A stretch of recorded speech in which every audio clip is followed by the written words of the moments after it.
Students, I am your science teacher class first. तो बेटा हमने पिछली रीडिंग जहाँ तक पढ़ी थी, आज जो है पेज नंबर 2 से हम आगे की रीडिंग स्टार्ट करेंगे।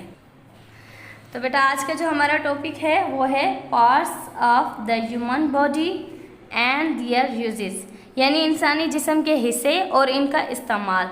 यानी इंसानी जिस्म में जो है कौन कौन से पार्ट्स आ जाते हैं और उनका क्या काम है या कहाँ पर हम वो इस्तेमाल करते हैं। तो बेटा अब हम पढ़ते हैं सबसे पहले, all parts of our body work together. हमारे जिस्म के तमाम हिस्से आपस में काम करते हैं। दोबारा बेटा मैं आपको पढ़ाऊंगी ये line, all parts of our body work together. हमारे जिस्म के तमाम हिस्से आपस में मिलकर काम करते हैं। We can do many things with the help of different parts of our body। हम कई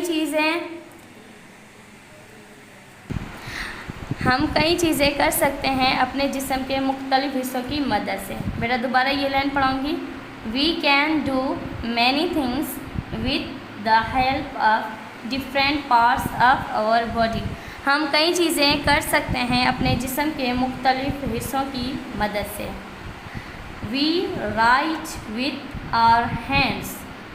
हम अपने हाथों से लिखते हैं। बेटा ये देखें यहाँ पर जो है हम अपने हैंड इस्तेमाल कर रहे हैं लिखने के लिए।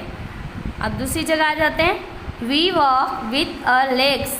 हम अपनी टांगों से चलते हैं। We walk with our legs. हम अपनी टांगों से चलते हैं।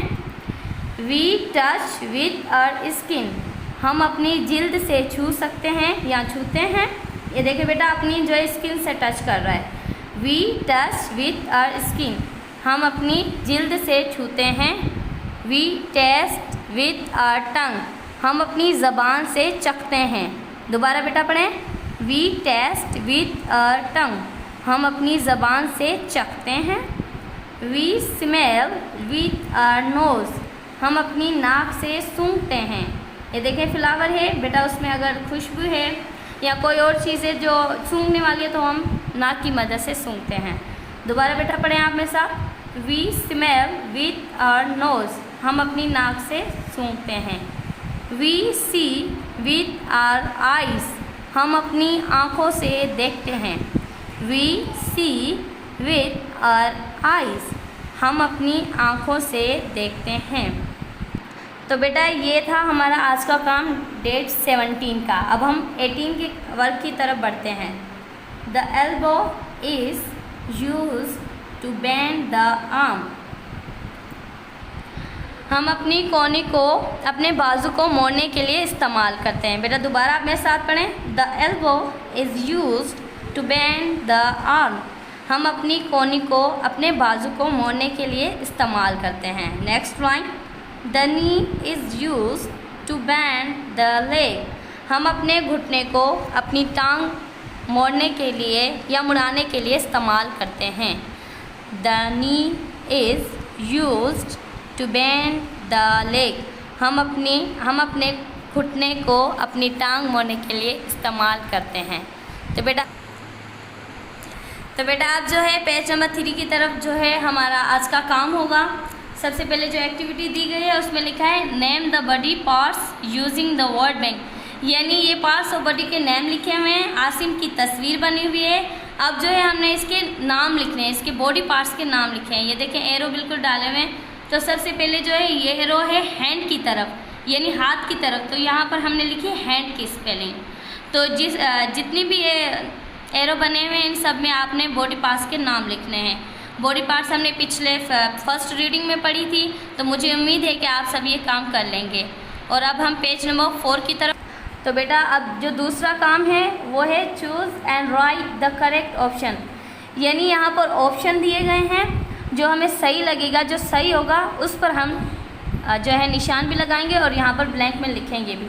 तो सबसे पहले लिखा है I can blank with my years, यानी ब्लैंक दिया हुआ है। अब यहाँ पर साइड में ऑप्शन दिए हुए हैं, सी हेयर, यानी हम अपनी आँखों, अपने कानों से जो है देख सकते हैं या सुनते हैं।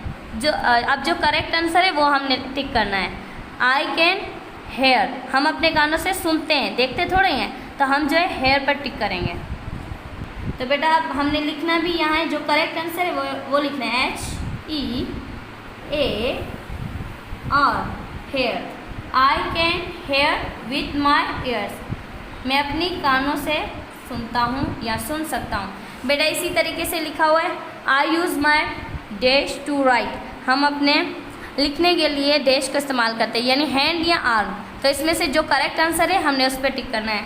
थर्ड पे I use the dash to bend my leg, हम अपनी टांग को मोड़ने के लिए डैश का इस्तेमाल करते हैं। अब डैश में क्या आएगा, एल्बो या कोनी, नी यानी घुटना या कोनी। 4 पे है I use the dash to bend my arm, हम अपने बाजू को मोड़ने के लिए डैश का इस्तेमाल करते हैं। डैश में क्या आएगा, नी मीन घुटना, एल्बो मीन कोनी। अब जो करेक्ट आंसर है वो आपने टिक करना है, उसके बाद यहाँ पर लिखना है।